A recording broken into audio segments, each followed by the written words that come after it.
Okay. Welcome back to another episode of Mystic Frightcast. I'm your host, Zane DeYoung. And I'm McKenna. We are a weekly podcast about horror movies and other scary stories. And this week we're talking about the 1970s classic film, The Wicker Man, and the 2006 equally classic film, The Wicker Man. Very equally. Yes.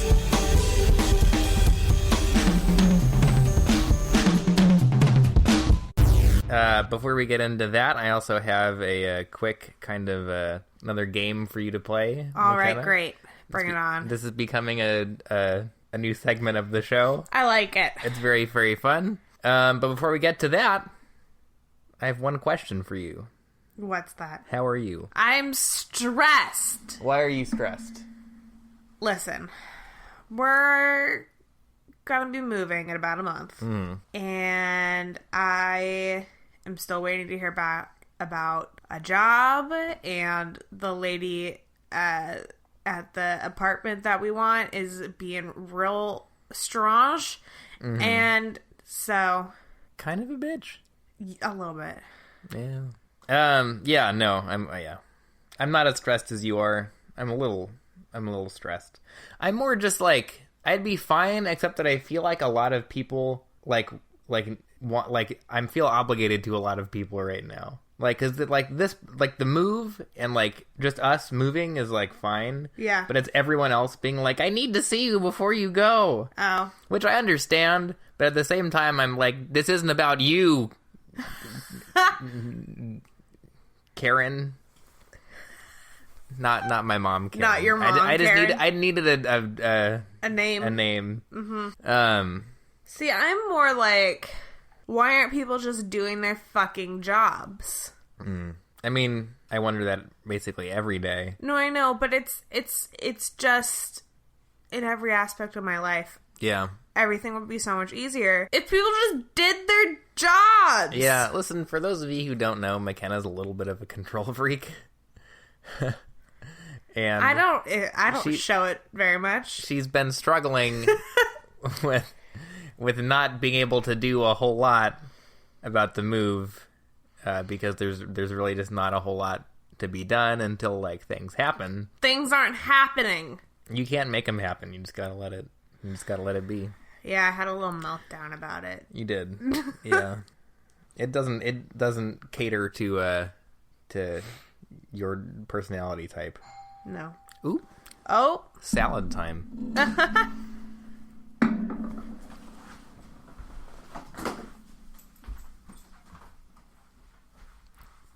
Zane ordered a salad from Pagliacci's about 45 minutes ago. And 50 minutes ago. Maybe almost an hour. Almost an hour ago. And yeah, Zane ordered a salad about an hour ago, and it didn't show up, and they got a call 5 minutes ago saying that they were just leaving. So that's what they're doing, getting a salad, and I am here. Okay. Apparently they're not even going to eat it right away, so. Hey, could you bring me some garlic bread?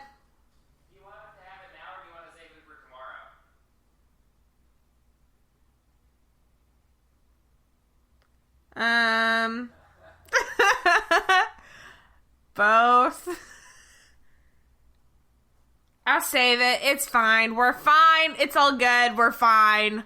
Or you can just have it when I get the salad, but eating and podcasting at the same time is not a pleasant thing to listen to. No, it's true. Apparently we have raccoons hanging out by our house as well. Oh, cute. We got everything. We've got raccoons, we got bunnies, we got coyotes. Yeah. All right. So, I decided that because we were watching Wicker Man, that we could write our own Wicker Man screenplay. So I've kind of broken down just a couple beats from the movie. Okay. I have 1, 2, 3. I have like 6 things Okay. that we're going to go over. And it's kind of like a choose your own adventure Okay. type thing. Okay, so the Act 1, obviously the first thing we need to establish is going to be our character. Okay. Right? That's like what we need to know going in. So, is he A rigid Christian policeman who goes to church every Sunday, probably drinks milk, likes Kenny G? B, an unstable maniac whose very existence makes everyone within a 12-mile radius clench up tighter than Edward Woodward on May Day.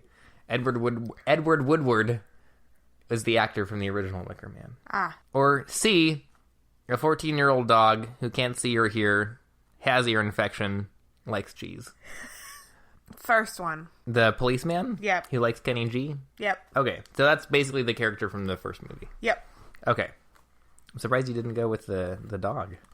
Well, I was going to, but I'm afraid that it won't go very far. No, everything... No, it goes to the end, baby. All right. What do you think I was working on this entire time? I don't know. Okay.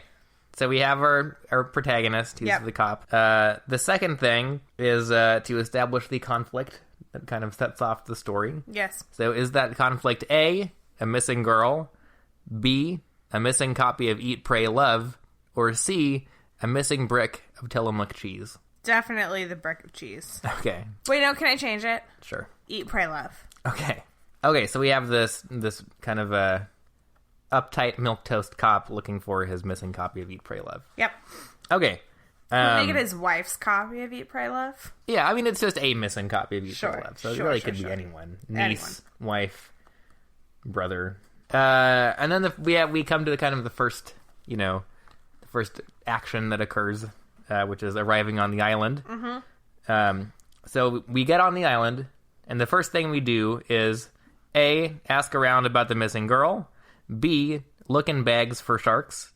C, try to sniff around for cheese, fall over, forget what you were doing, decided to stay on the ground and sleep. Oh, this my dog. I love that Kate's a character in this. I mean, apparently not, McKenna, because you didn't choose her. Check bags for sharks. A reasonable thing to do. Absolutely. Yeah. A book could be in a bag, too. Absolutely. But specifically, it's the sharks. Yep. Yeah. Okay. That's the end of Act 1. We're now in Act 2. Sure. Which is kind of this escalating conflict. Mm-hmm. So I really just picked... It's one big escalation of conflict. Okay. So, do we... A... I can't read my own handwriting. Find a grave with the missing girl's name but no body. B... Find a crypt, decide to spend the night there, get angry about how everyone on the island is named after a plant, get confused about which day is tomorrow, the day after tomorrow, and ride a bike. Or C, continue to sleep. I mean, I feel like after looking at all those bags of sharks, you would need to take a nap. So I'm going to say... continue to sleep even though we weren't sleeping before. Okay, I'm going to alter it to a nap. Okay. So that's the conflict. Great. That's the entire Act 2. Perfect. We've now arrived at Act 3, which is kind of the resolution. So A, we find the missing girl about to be sacrificed, rescue her, but end up getting captured after realizing it was a trap the whole time and burned in a giant effigy, kind of Burning Man style. Mm-hmm. B, put on a bear suit and ascend to your final form of a vengeful yeller and a karate chopper of women. C, wait until everyone on the island is asleep, and then get up and as loudly as possible walk around slowly but loudly around every square inch of inhabited island, shaking your head, burping, and occasionally falling over until the island dwellers just give you some of their cheese to make you leave them alone. I'm gonna say ascend to the final form. Okay. And that was our Wicker Man script. Amazing. I'll read it back to you. Okay. So we are a rigid Christian policeman who goes to church every Sunday, probably drinks milk and likes Kenny G. We lose our wife's copy of Eat, Pray, Love and decide to follow it to the remote island of Summer's Isle, where we begin our investigation by looking in bags for sharks. And get so tuckered out by our shark investigation that we just sleep for a good chunk of the movie. But that does open the door for plenty of dreams within dreams within dreams. Absolutely. Which we could even incorporate some more sharks into. There we go. So after we wake up, we put on a bear suit and ascend to our final form of a vengeful yeller and karate chopper of women, wreaking havoc amongst the locals of the island until they place what looks like an 18th century diver's helmet around your head and then dump some plastic-looking bees in until we die. Yes. And that is The Wicker Man, written by McKenna Lynch. Amazing. I think I did well. I think you did too. I'd go see that movie. Amazing. It wouldn't be worse than the Nicolas Cage one. No.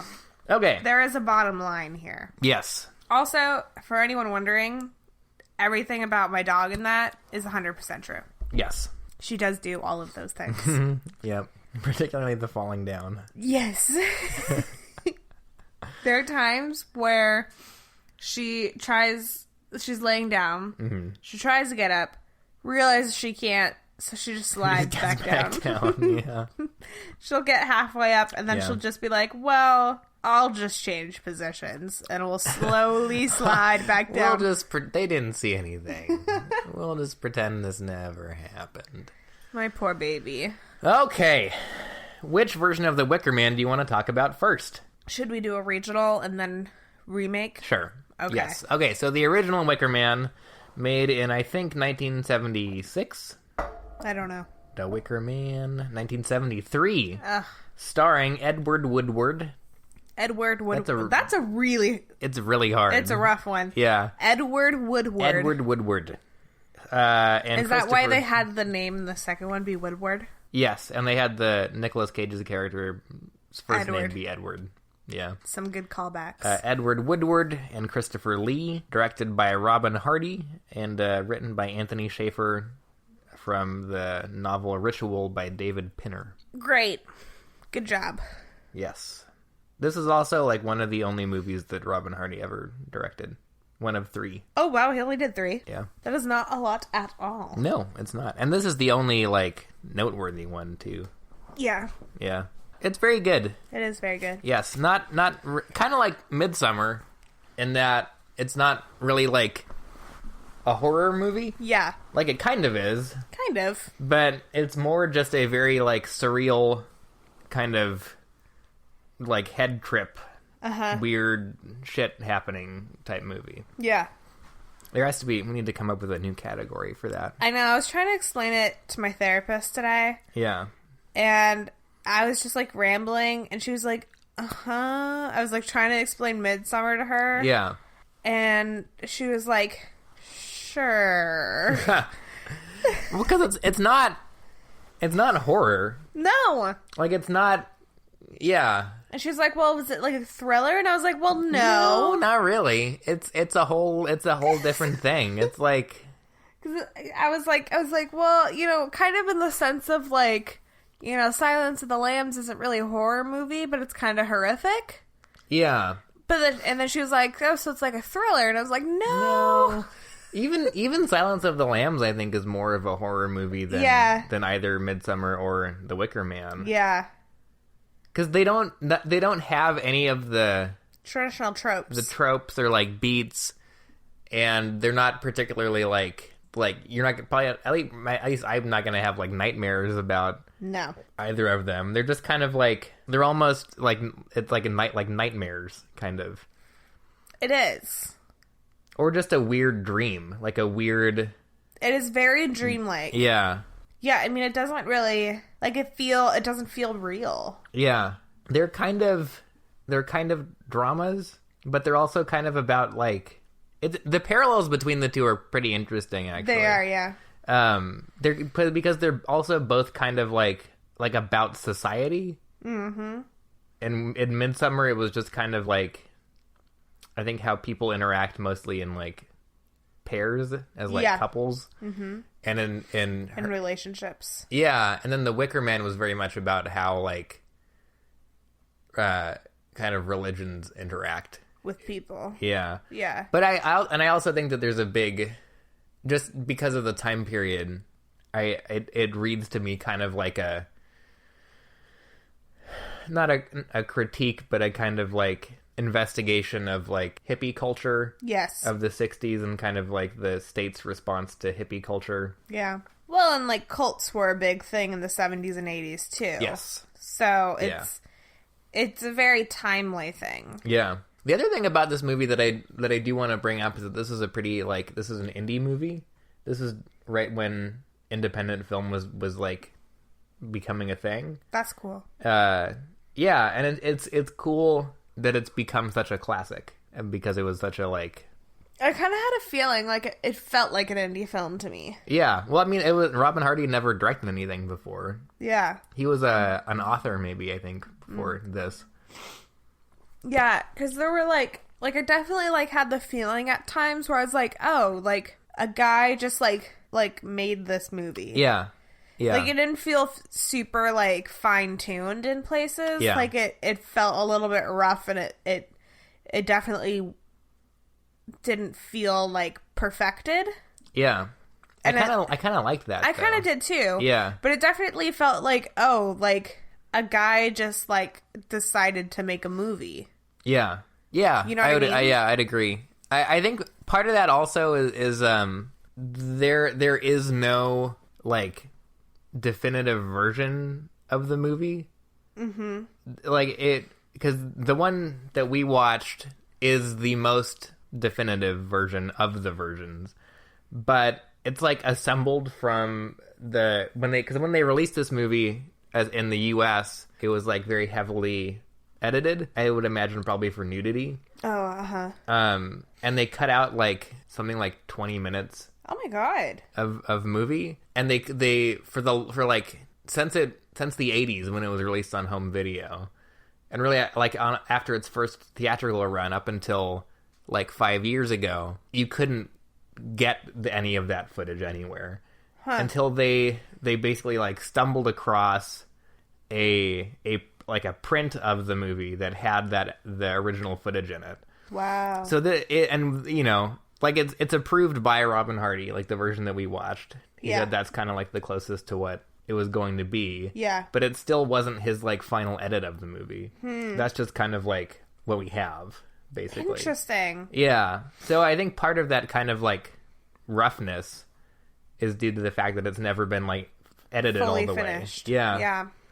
But I like that. I do too. It gives it a weird feeling. Well, it makes it almost feel like someone just filmed this, like when it was all happening. Yeah. Like it gives it the sense of like maybe it's a documentary. Like it kind of. It definitely felt that way. Yeah, like kind of found footagey. Yeah. In a sense. Yeah, and I think a lot of that is helped by the performances of all the people on the island, because none of them are really like well-known actors except for Christopher Lee. Yeah. So it feels very naturalistic. Uh-huh.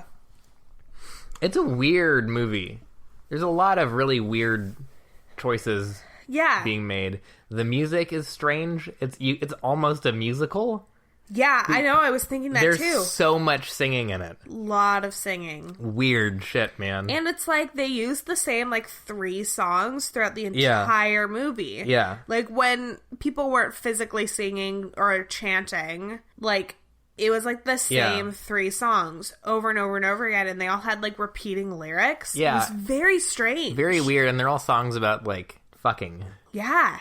So it's weird. It was very weird. Yeah. Because the opening scene is like this one song on repeat. Mm-hmm. And it just keeps saying like something about like grains and barley. And I was just like, what is this song? Yeah. It was very distracting.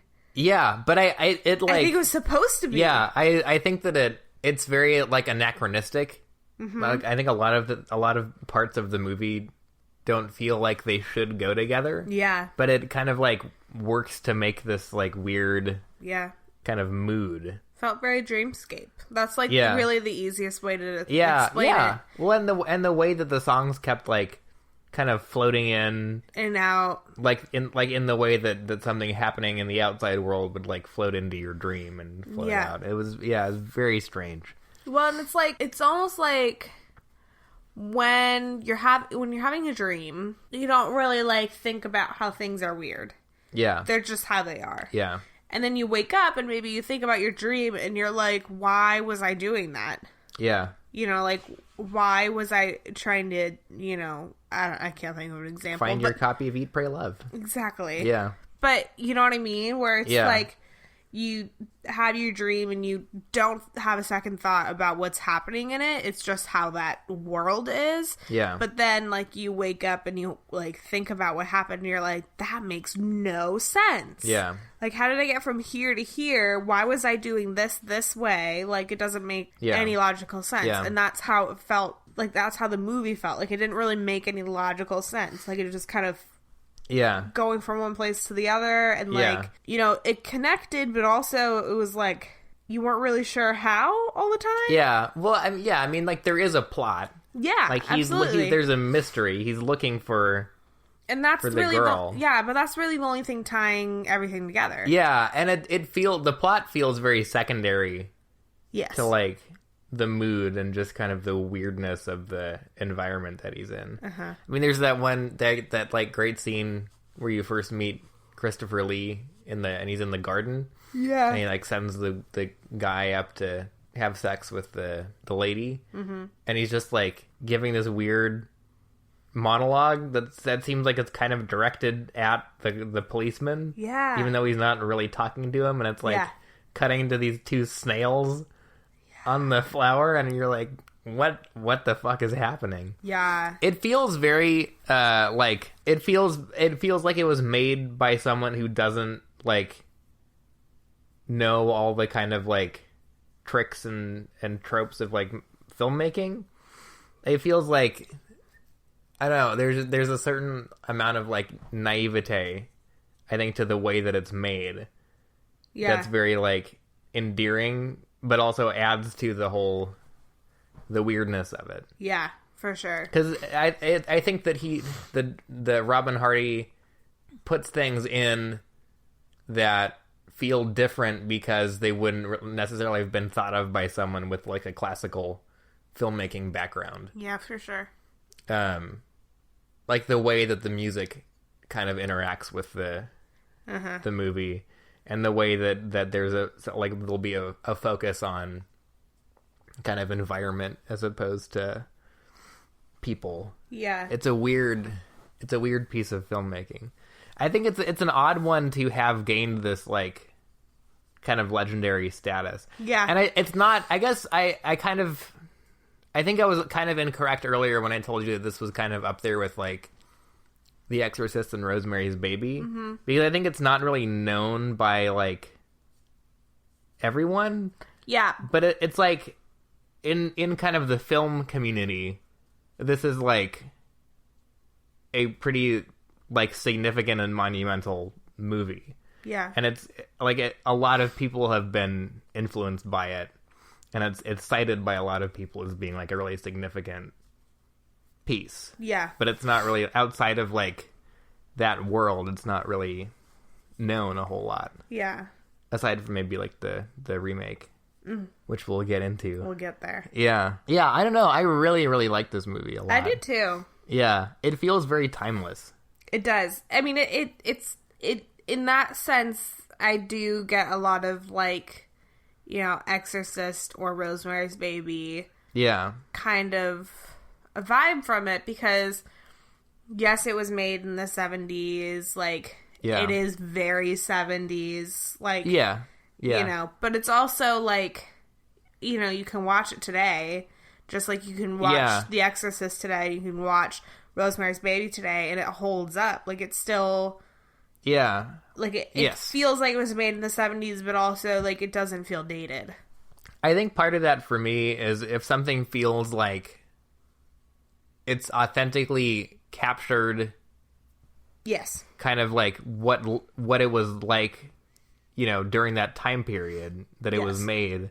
That's what gives a movie life, I think. And not like a gimmick of that time period. Yeah. But what Stranger Things is. Right. Yeah, it is. That's actually a good way to put it. It's very much a gimmick of the 80s. Yeah. But like The Exorcist and Rosemary's Baby, like the influence of the time period is there, but it feels very genuinely and authentically like captured and kind of held in that movie. Yeah, and so reflected back. Right. So it works as like it not only works as a effective movie, but as a kind of a time capsule of like that era. Yeah. And I think the Wicker Man definitely falls in that category as well. The acting is quite good.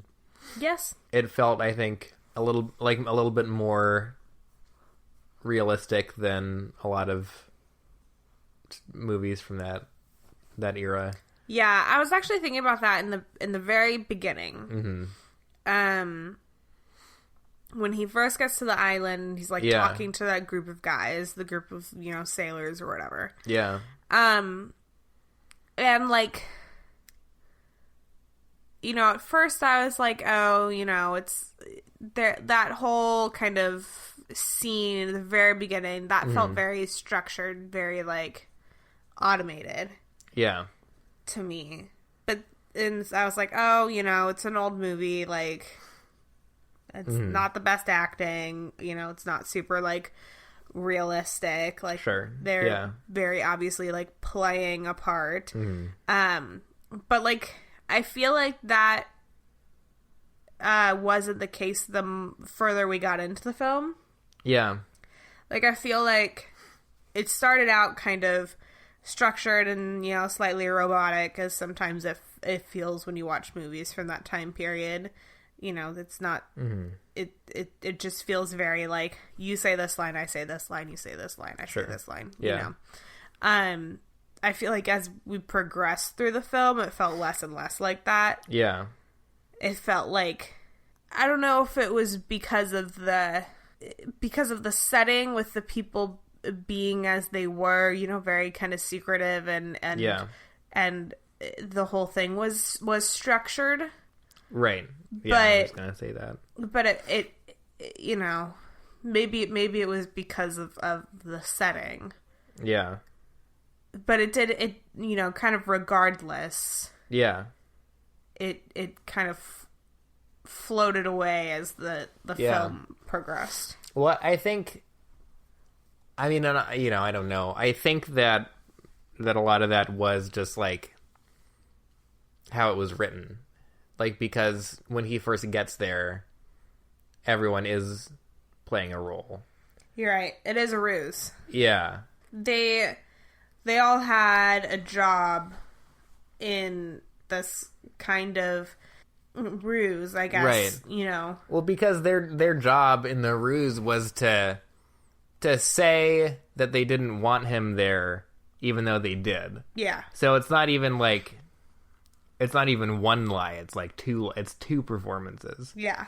Because the first one is that, they want him to leave, and the second one is that they don't. Right. Yeah. Yeah.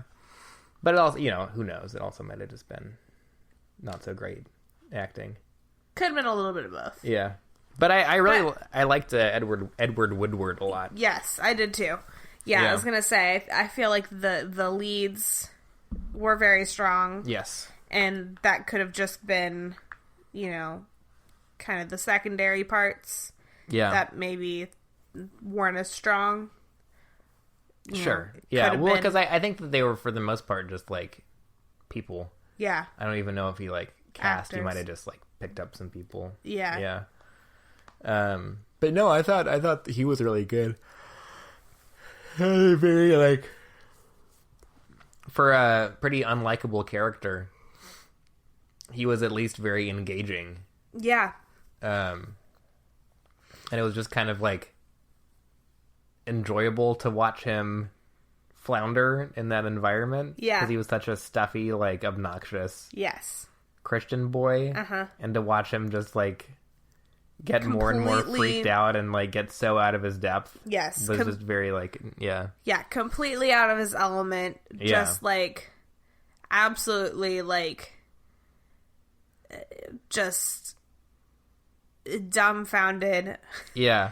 Yeah, well, just the idea. In shock. Yeah. And it's just, like you said, floundering. Like, it just doesn't know how to interact or react or, like, behave. Yeah.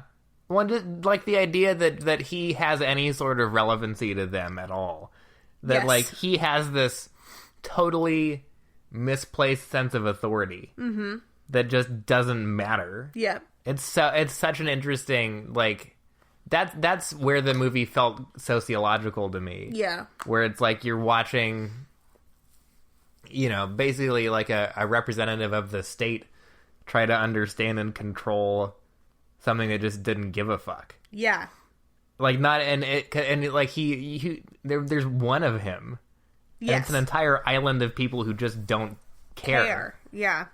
It was so great. And it was like, yeah, and that scene when he, at the school, when the woman is talking about, like, the penis, and he just has this, like, yes. It's so funny. It's a funny movie, too. Yes. Like, it's not tongue in cheek, because I think that the events of it are serious, but there's kind of a very dry wit to it. Yeah. In a way, in kind of a dark comedy kind of way, where you are supposed to find his, like, kind of futile struggle against this just uncontrollable society.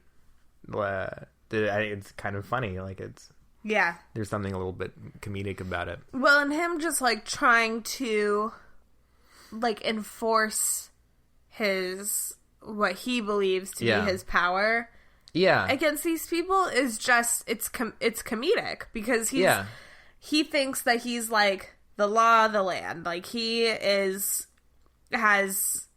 unequivocal power against these people, and he doesn't. And so he just keeps trying to show that, and it's funny. And each attempt is just more funny. Yeah. Yeah. One that I can't remember who said this, but someone, so I was listening to a podcast or something, and someone said that comedy is just a lack of self-awareness. It's like a character who like doesn't know that what they're doing is funny. Yeah. And that's him. Yes. Because it's just the futility and the lack of awareness, and a kind of lack of understanding of the arbitrariness of the laws that he's trying to enforce. Well, and the worldview that he's trying to enforce. Yeah. Because he takes himself so seriously. Yeah. Yeah.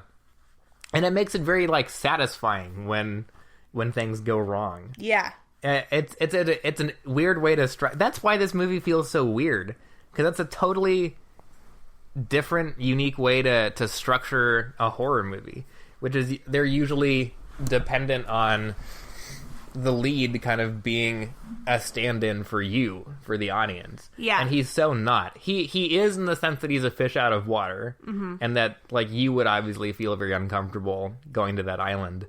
But he's not in his, like, mission and his values, and the way that he's going about his job. Yeah. Is just this total, like, buffoon almost. Yeah. It's an interesting mix of stuff. Because he's almost like you could put in Officer Krupke from West Side Story. Yeah. It felt like that, just this kind of bumbling idiot going around yelling at people. Yeah. And now saying that, I think it helps me understand the remake a little bit. Yeah. And maybe what they were trying to do. For sure. But they just failed. Whereas this movie, like, nailed it. Yes. That's a hard thing to do, too. That's a very hard mixture of tones to pull off. Yeah.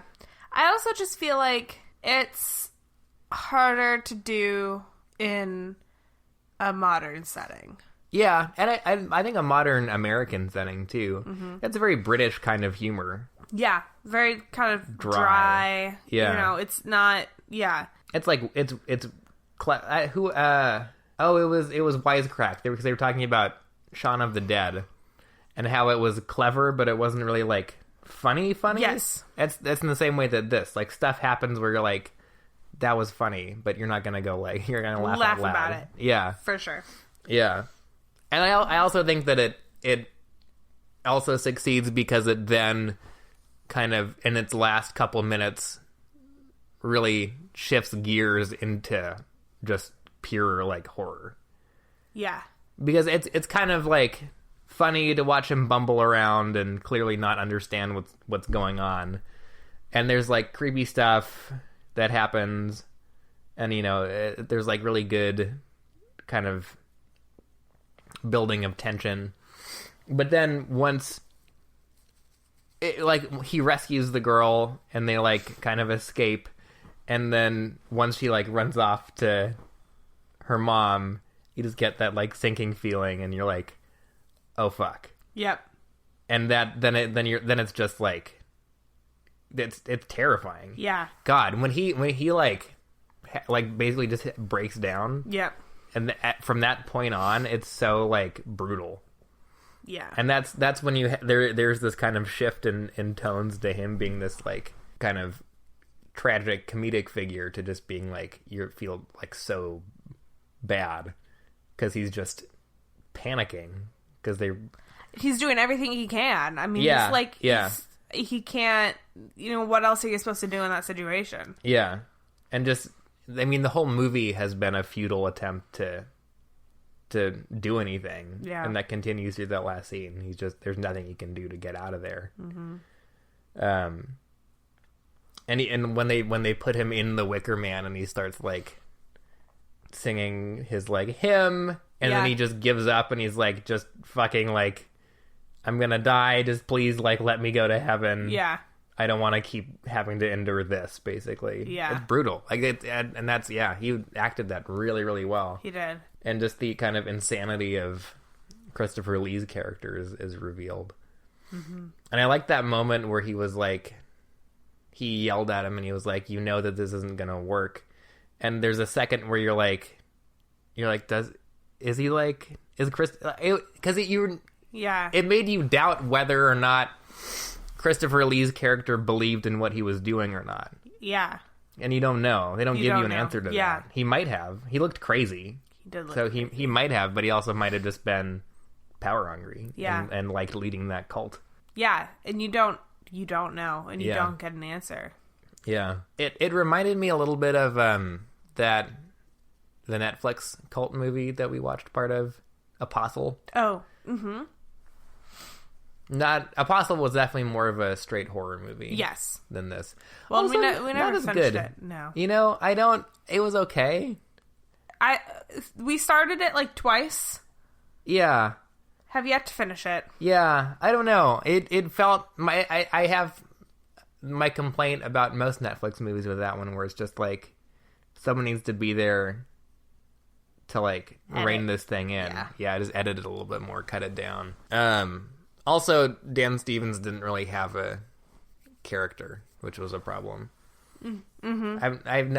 I remember very little from the 2 times we've watched the beginning of the movie. Yeah, well, it's because he doesn't have any personality. Yeah, he's just there, and he's just a body moving around. Yeah, so that you can like see what's going on the island, but there's no in there. Yeah. Shall we do the criteria? Your really criteria, quick? absolutely. Yeah. Plot, good. Yeah. Yeah. Not the most complex.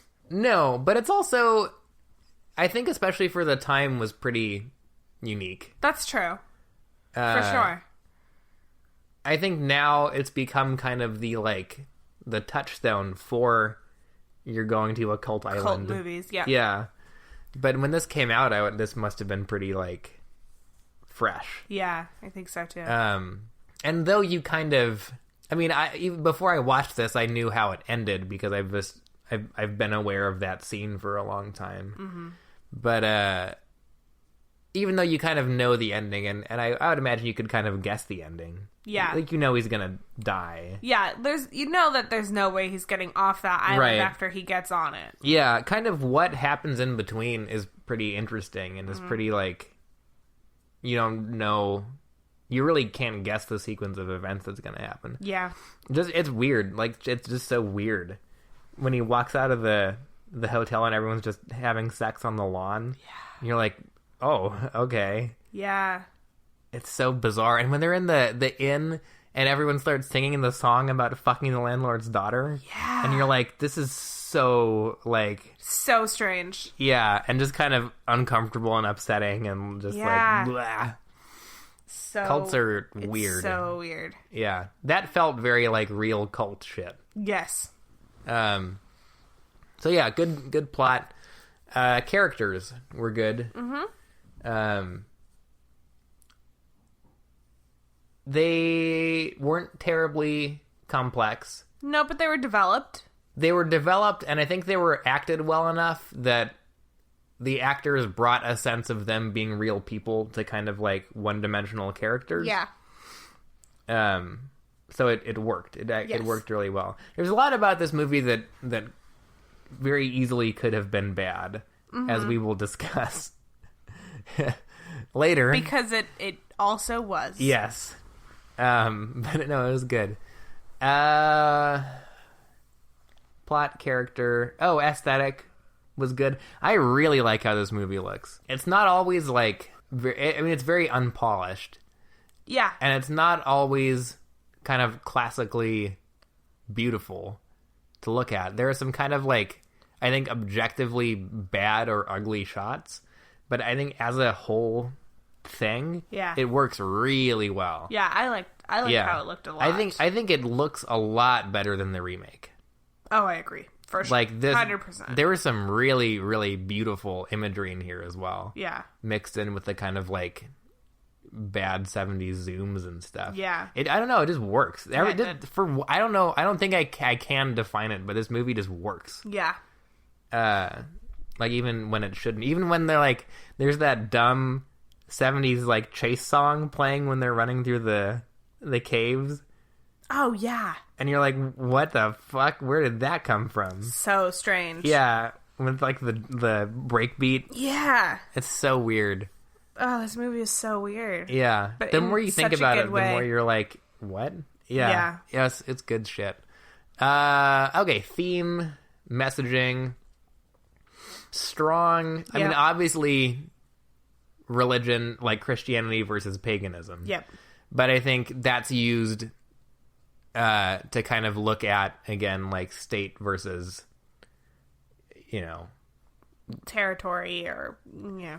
Yeah, kind of the state versus its subjects almost, and just the kind of runaway, like radical kind of throwing off of norms that was happening in the 60s with the hippie movement. Yeah. And kind of the rise of like alternative religion and just that major cultural shift that was happening during that time. Yeah. And an interesting messaging regarding that the state didn't have the ability to control it at all, but that there was darkness in that too. Yeah. It wasn't, which is true, that's how the hippie movement turned out. I mean, people don't talk about it, but the hippie movement ended because there was that murder at the Rolling Stones concert. And that kind of just killed it. Like, it was just done. They couldn't get back from that. And I think there was this kind of... I have opinions about this, because I'm not a hippie. I'm not a fan of the hippies. But there was this kind of, like, darkness and this nihilism to what they were talking about. Even masked under this veneer of, like, we all just want to love each other and, like... Yeah. We're just at peace, man, and, like... Yeah. All that stuff, but then you look at the results and you look at the misogyny and because it was about like free love, but it was also specifically about like men fucking women. Yep. And as much as they wanted to, and regardless. Yeah, with no protection. Yep. Let's just make AIDS. Yep. Basically. Yeah. It's like all this. It just doesn't work, and I don't know. Yeah, that's a topic for another time, because I could just do like an hour or two about the folly of the hippie movement. But yeah. Anyway, that was kind of the big theme that I picked up. Yeah. And all of that stuff that I just talked about in regards to hippie culture is present in this movie too. The use of women's bodies as kind of dictated by men, but the masking it as like, oh, but they're having a good time, even though it's so clearly controlled by men. Yes. And lastly, progressive conservative. It's hard to say. It is I hard think. to say. Because Initially, I want to say conservative, but then also, it's not. No, well, I think it's difficult because I think the stuff that it depicts is an odd, like, socially progressive kind of, but like also it's a very like masculine worldview, but it's also just the world that it depicts. Mm-hmm. And it doesn't really endorse that. It doesn't really endorse anybody in this movie. It doesn't. No one's a good portrayed guy. in a good light. Yeah. Yeah, no one's good, no one's bad. Yeah. Well, I mean, Kind of. probably the fucking murdering hippie cult is bad. Yeah. But like the state is portrayed as being just as dumb and bad and incompetent. Yeah. So I don't know. I guess kind of an oddly progressive movie, just in that it had an awareness of the weaknesses of both progressive and conservative worldviews. Yeah. Kind of keyed into really like, I think a lot of the problems that come with a lot of like progressives now, which is just this kind of denial of reality almost. It's like you're halfway there, but you're still not acknowledging a lot of certain problems because they don't conflict with what you're. Yeah. Yeah, exactly. Yeah. Okay, so would you recommend The Wicker Man? Yes. Me too. This is one that you can show your, I guess not show your folks. There's a lot of nudity in it. But it's like, Yeah. it's not gonna scare anyone. No. So I think this is a yeah, Family film. a family film. To keep your appointment with the Wicker Man. Yes. What a great line. Great line. Okay. 2006. Fast forward. 30 years. FFW. Warner Brothers hires noted dramatist, playwright, screenwriter, director Neil LaBute, writer of challenging and compelling material, Yes. decides to tackle this classic horror movie. He is given free reign to do whatever he wants to do. Is he really given free reign? Absolutely. There is no studio anything on this one.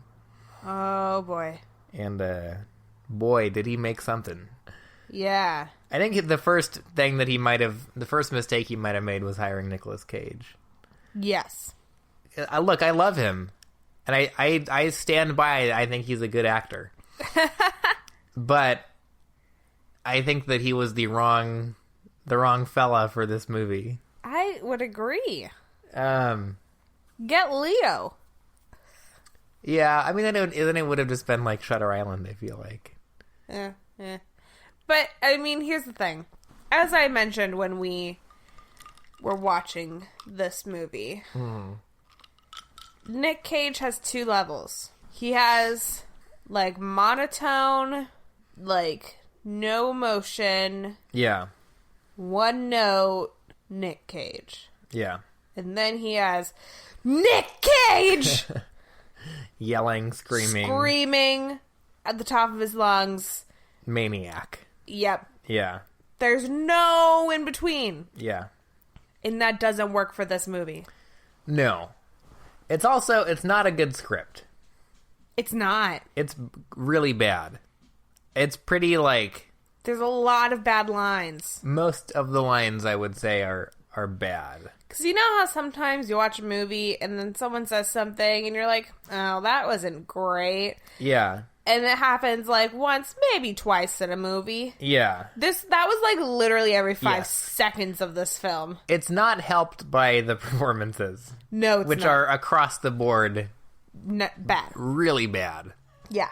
The only one who maybe was okay was Willow. Willow. Yep. I was saying the same thing. Yeah. But man, that with Sister Beach, like the innkeeper, what the fuck? Yeah. What was going on there? I don't know. Some of the weirdest delivery of dialogue I've ever heard. She matched Nic Cage in just, like, you're like, why would you say it that way? It's like... You haven't... And then Have you ever been in a conversation before? And then you, like, zone out for the next couple of lines because you're just so hung up on the fact that they said that so strangely. Yeah, man. It's like... Look, this movie is a treat. This is really like... I would rather that every movie either be as good as The Wicker Man or as bad as The Wicker Man. Yeah. Because either way, I'm going to have a good time. Sure. Like, goddamn. It just... It's so bad. It's mind-blowingly bad. Yeah. It's mind-blowing that people who are as talented as the people who made this movie could make a movie that was so, like, wrong and misguided just on, like, every level. Yep. They just failed. Every aspect. At everything they were trying to do. Every aspect was cut short. Yeah. Like, nothing lived up to what they were trying to do. No. It just... It flopped hard. So hard. It belly flopped. It's like, this is the movie equivalent of that Vine of the guy trying to run out onto the frozen pool. He, like, tries to jump in, and he just lands on his ass, flat on his ass on the ice. Yes. And I was thinking when I was watching it, I was like, if you were just describing this movie to me, like, would it sound good? And I think it would. I think if you were like, it's a movie about a guy whose wife has left him to go live on this like cult island with all these other women. Yeah. He's kind of a like emotionally withdrawn, shut down, unhappy guy. Yeah. And then he goes to the island, and then his masculine like policeman authority really, like, rams up against this really, like, authoritative female, like, matriarch society. Yeah. I think that if you like, described the movie like that and kind of went over the events on paper, it probably sounded pretty good. Yeah. Because it's an interesting take on that material. It is. I do have to say that I really quite enjoyed that it was like a matriarchal, very like, female forward, like, cult. Yeah. Because here's the thing. I mean, and, understandably so, most cults are run by men. Yeah. But they always have like this kind of like, power complex, which she had. But it was, I felt like it was very compelling for it to be coming from a female perspective. Yeah. Well, because, you're very used to seeing men as power hungry psychopaths. Right. Let's face it, it's the world we live in. Yeah. So I did like the kind of change of pace there with it coming from a female perspective. I thought that was interesting. Yes. I think it paid off very well? No. But do I think that it was an interesting attempt? Yes. Yeah. Well, and it's an interesting idea, but that is just massively let down by the really unpleasant grafting of verbatim dialogue from the original movie onto really what is a completely different idea. Yeah. Because the idea of a matriarchal like society is completely separate from the idea of a weird pagan cult. Yeah. And so when you take literal, again, verbatim dialogue from the weird pagan cult and just have the matriarch say it, you're like, makes sense. Like, where is this coming from? Yeah. Like the imposition of the the bad harvest being what leads to the whole thing doesn't make any sense, because that was the point of the cult in the original, was their fruit production. But the point of this cult isn't specifically their honey. No, and apparently that's what they're known for, but it's not really explicitly said. Except for that one scene. It's not. Well, it's not the point of their cult is that it's a society run by women. Yeah. Not that they make fruit and honey. Yeah. So when... Oh, man. I mean, but then you wouldn't have that gem. You bitches. You bitches. Killing me won't bring back your goddamn honey. Yep. Which, again, was pretty much lifted verbatim from the original, when he's killing me isn't gonna, give you apples. Yeah. Because, but it makes sense in that movie, because there was that, twist where you kind of realize that Christopher Lee's crazy. Yeah. When he's talking about how they, grafted fruit together and, all this shit. And that's the reason why nothing's growing, is because it was just this whole misconceived idea. Yeah. From the get-go. Yeah. And so that's what Edward Woodward is trying to tell them. He's trying to get them to realize, you're blind. Yeah. Your shit won't grow. Yeah. And it's just this, act of desperation as he's trying to get these people to, see sanity. And in this one, it's just, it's everyone's just, crazy. What in the... yeah. And, if you're gonna pick an actor to represent, the patriarchy or toxic masculinity, why pick Nicolas Cage? He defies gender. There is nothing masculine or feminine about him. There is just Cage. It's true. Well, and part of that is because it's he's just so Nicolas Cage that it's sometimes unbearable. But it also, with him being, so fiercely himself all the time, and it being so recognizable, and, everyone knows it. Yeah. It means that he can't represent anything else except for himself. Right, exactly, yeah. He can't represent, male society, patriarchy, toxic masculinity. He can't represent that. Right. He can't represent the everyday person, because he can only represent Nicolas Cage. Yeah. He is a phenomena. Yes. He's one of a kind. And he can only ever truly be himself and nothing else. Yeah. So if you're gonna, hire Nicolas Cage to be in your movie, it needs to be a character that is Nicolas Cage. Yeah. I don't think you could tell him to, tone it down. No. Because that kind of defeats the purpose of, his acting. Yeah. The whole point is that he doesn't tone it down. It's 0 or 100. Yeah. Nothing else. Yeah. No in between. Yeah. He likes this movie, too. He thinks that people just didn't get it. Which is, very endearing. It makes me like him so, That's kind of cute. Yeah. It's very sweet. Yeah. I do enjoy that, because that means he believes in it. Yeah.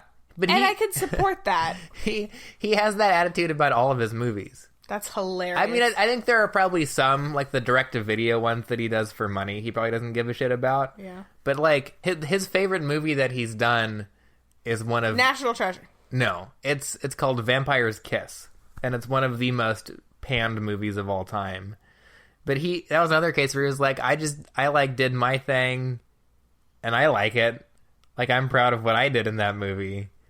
Fuck anyone who doesn't like it. That's amazing. Yeah. And his whole thing, and this is just turning into me talking about Nicolas Cage, but he's he's fascinating. His whole thing is that his acting style is supposed to be like German expressionism.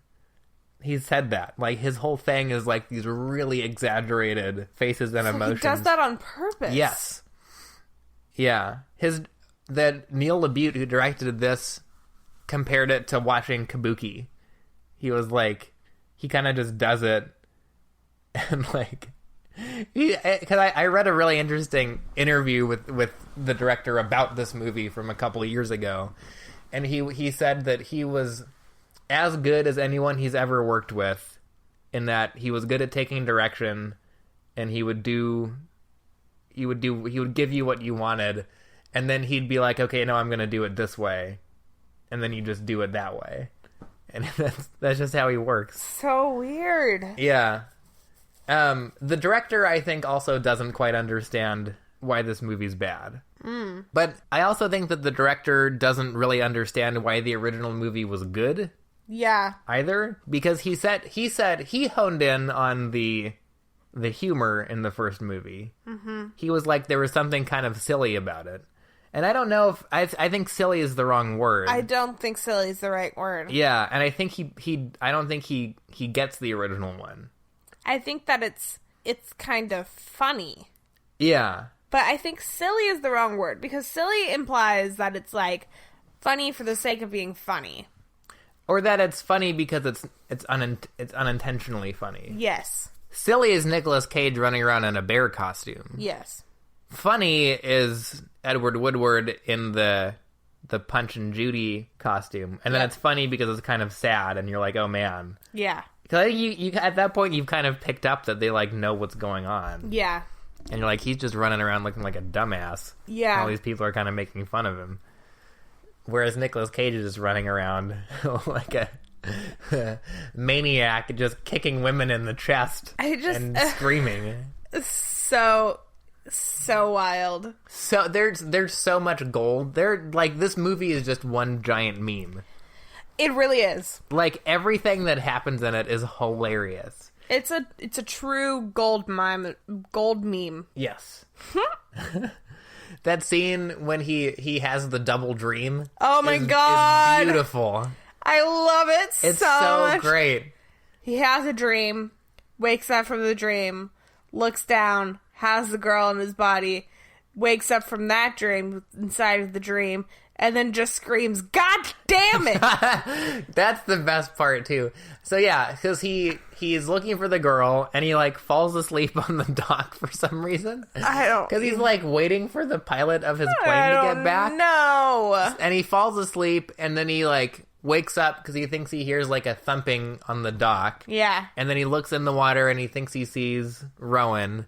So he dives into the water in, like, the most awkward, uncomfortable looking dive. Such a weird dive. Kind of a weird sideways flop into the water. Yes. And then he swims over to the body, and then he, like, wakes up. Yep. And he's like, oh. And then he looks down, and the camera zooms out, and he's holding the body of Rowan. Yeah. And then he is like, oh! And then the camera zooms out again, and he wakes up again. And then he just yells, God damn it! It's so good. It's perfect. It's so good. And, oh man, it's so, from the first scene, it's just bizarre. When he's in that diner.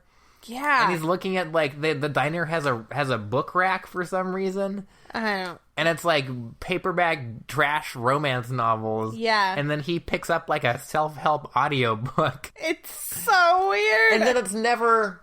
there's no payoff for that. No. It's just... Like, why? Why does he need the self-help book? I don't know. What is he on medication for? It hit me about halfway through the movie that he wasn't the one in a car accident. Post-traumatic stress. Do they give... they must give, like, some medication. Some kind of anxiety medication. Yeah, I'm sure. but you're just like... Because I was like, oh, it must be, like, pain meds or something like that. And then I was like, no. He didn't get hit by the car. That was the... But he did get blown back by the explosion. Yeah, that's true. Where did that explosion come from, though?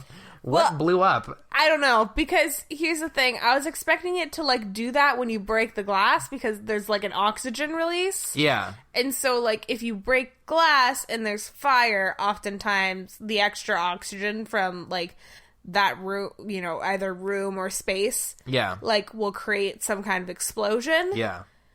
But, like, he broke open the glass and then started peeling it back and then it exploded. Yeah.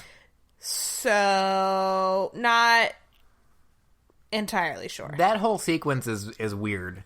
Super weird. When he, like, because he picks up the doll that the girl threw off out of the car. Yeah. And he's having that really weird, uncomfortable dialogue with the mom. Yes. When she's like, she just keeps repeating, like, oh, we're moving. I'm sorry. Yeah. We're moving, and I'm sorry. Yeah. And he just keeps going like, oh, it's okay. He's Here's your doll. Here's your doll. And then the girl just throws the doll again. I know. And he's like a fucking psychopath. Yeah. Yeah, what the fuck was going on with that kid? And then they don't exist, maybe? Question mark? No, they were part of the cult. Were they? Yeah, they panned over. You know when everyone's circling him at the end?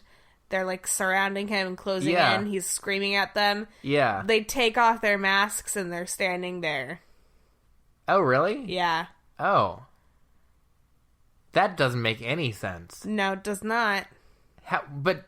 Nope, I don't know. Don't have an answer. The car blew up. Don't have an answer. Did they know... What? Don't know. Did they know that they were... Whoa, okay. This changes things.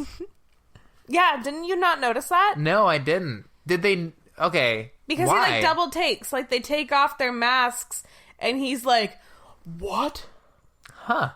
To what end? That's it. That's the end.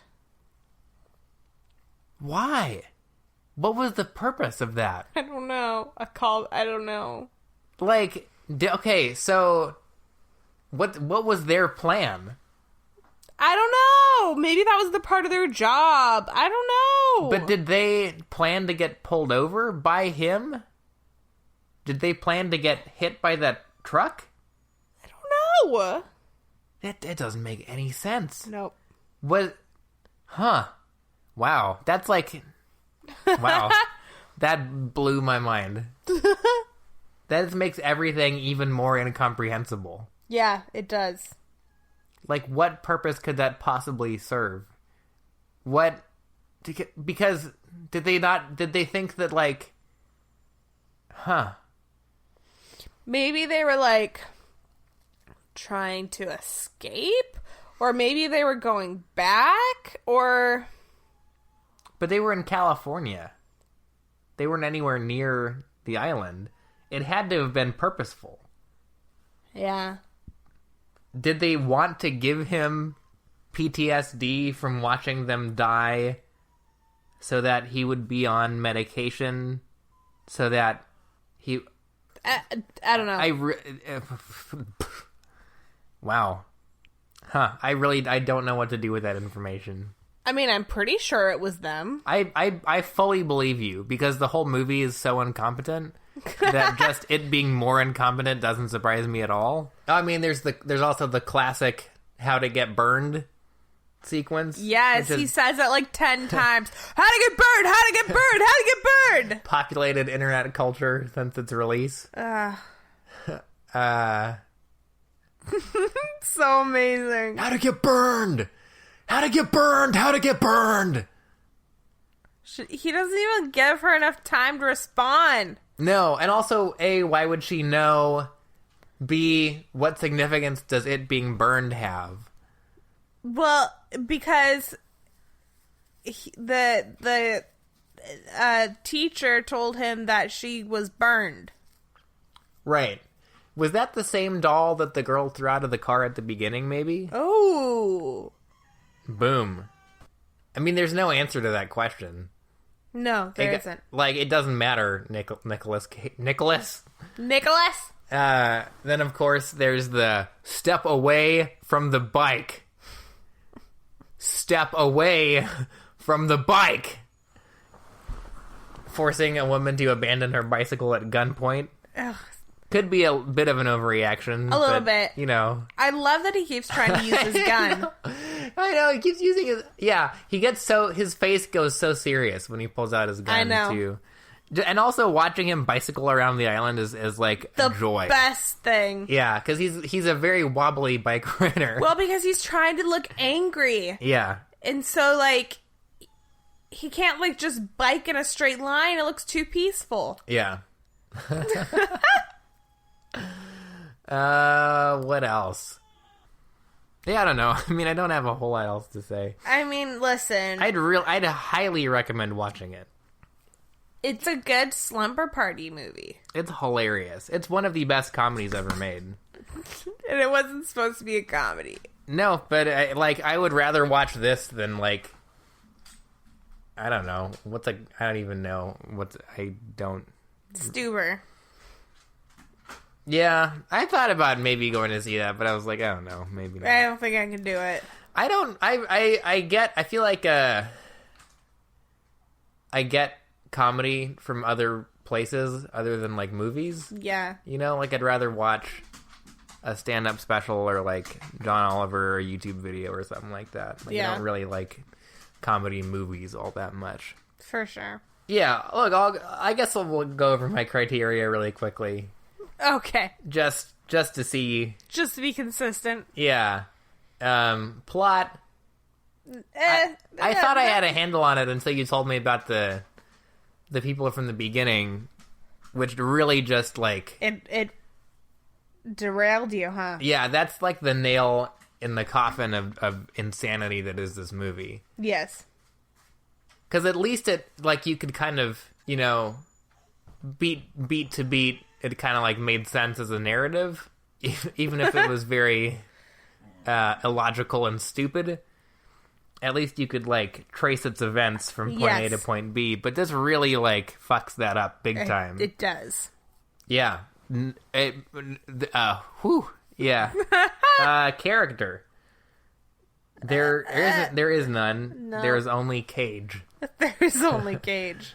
and that very strange Sister Beach. Yes. Who didn't speak human. And the one that I think looks and acts and sounds exactly like Kristen Stewart. She doesn't. I don't think she looks anything like Kristen Stewart. I think she looks a lot like Kristen Stewart. They had a similar vibe, but I don't think they didn't look similar. Yeah, what was up with her? I don't know. Why did she attack him? At one point, she was like, "Take me with you when you leave," and then she just like attacked him. I know. I don't know. And then he like kind of knocked her unconscious, but not really. But not. Yeah. She was just like also sitting there with like rolling her eyes a bunch. Yes. Weird.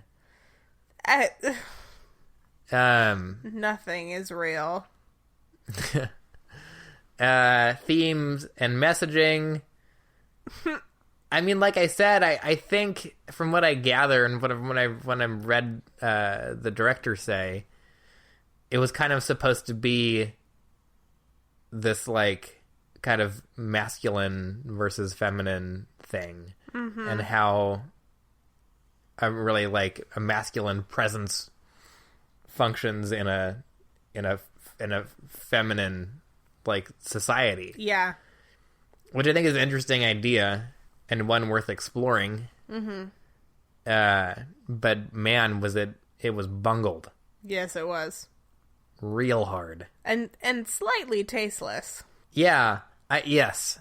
Yeah, there's a lot of punching of women. I think that's where some of the confusion comes in, where I couldn't tell how much we were supposed to be like laughing at him or like mocking him for being dumb, and how much we were supposed to be like, yeah, Nicolas Cage, you punch those women. Yeah, it it was very confusing. Yeah. You don't know what to feel. You bitches. Bitches! It just, oh my god. I can't believe he said bitches like 10 times. Oh, you should believe it, McKenna. It was so extreme. Aesthetic, bad. Yeah, not great. No, I thought it was filmed very poorly. There were like 2 shots in it that I was like, oh, that's kind of cool. One of them was the shot from like overhead when they were surrounding him and the camera was like pushing down. But then it ended up, I didn't like how it finished that shot, because then everyone like broke up and split off, and I was like, oh, that looks dumb. That was choreographed really poorly. So Yeah. the one good thing about it wasn't even good for that long. Progressive or conservative? Who fucking knows, man? I don't know. This movie is inscrutable. I don't know. It's so weird. I don't have an answer for any of these questions. because like nothing's real. It's impossible to tell what the intent was behind everything going on. And no one has said anything after the fact that's cleared it up for me, really. Like the directors kind of said that, like, oh, like, parts of it were supposed to be kind of funny. And, like, there was supposed to be some messaging about, you know, like a masculine presence and just kind of, like, male insecurity and that really, like, you know, fragile, like, screaming, angry man. Yes. But, like, who fucking knows, man? Like, what the fuck was going on? What was this movie trying to be about? I don't know. Was it trying to be about a dumb guy freaking out and destroying this, like, peaceful female civilization? Or was it supposed to be about, like, how women are, like, out to get men? And, like, a matriarchal society is like, gonna silence all the men and fucking... Well, and we're all incels. Yeah, and, like, that's what I meant by, like, I liked the idea, but it was not executed well. Yeah. In that sense, because it did feel a little bit like, well, see what happens when women take over. Yeah. Yeah. That's also how I feel about... There's that comic series, Why the Last Man, which I don't think I've seen that. Well, it's a graphic novel. Series. Oh. And it's Y, like the letter Y, like the chromosome. And the premise is that all the men in the world die except for one. And it's like, it's this kind of post-apocalyptic, political, like, action-y. It's cool. But it was like written by a guy, and so it's all about, like, the significance of, like, the last man on Earth in a society of women. And it's just kind of like, it's so, like, dude, like, it's like, calm down. Yeah. It's so obviously like a, you know, fulfillment thing. Right. Yeah, and it's just like, it just sounds like a guy being like, oh, see what would happen if women were in charge? Well, and it also feels like a little bit like, you know, oh, you don't have any other choice but me. Right. Yeah, exactly. And of course the guy in The Last Man is this, like, nerdy kind of burnout guy. Amazing. Who's just so clearly like an analog for the writer, where you're like, this is just kind of pathetic. Well, see, it's totally like a fulfillment thing. Yeah. A wish fulfillment. But they're making it, good news, they're making a TV show out of it, so you can watch it on your TV pretty soon. Woohoo! Woohoo, baby. Looking forward to it. Yay. Yeah. Anyway. That's, I mean, I could go on talking about the Wicker Man. It's wild. But I think that really, you know, I've said as much in this time frame as I really would if I kept going. But it's a wonderful comedy film. It's a good time. Yes. 10 out of 10 would recommend. Don't know if I'd give it a 10, but would recommend for sure. I would, yeah. It's a fun double feature. It is, to watch them kind of back to back. Yeah, it was a lot of fun to watch them back to back. Yeah. Yeah. Okay. All right. That's been our episode on the Wicker Man. The Wickerman.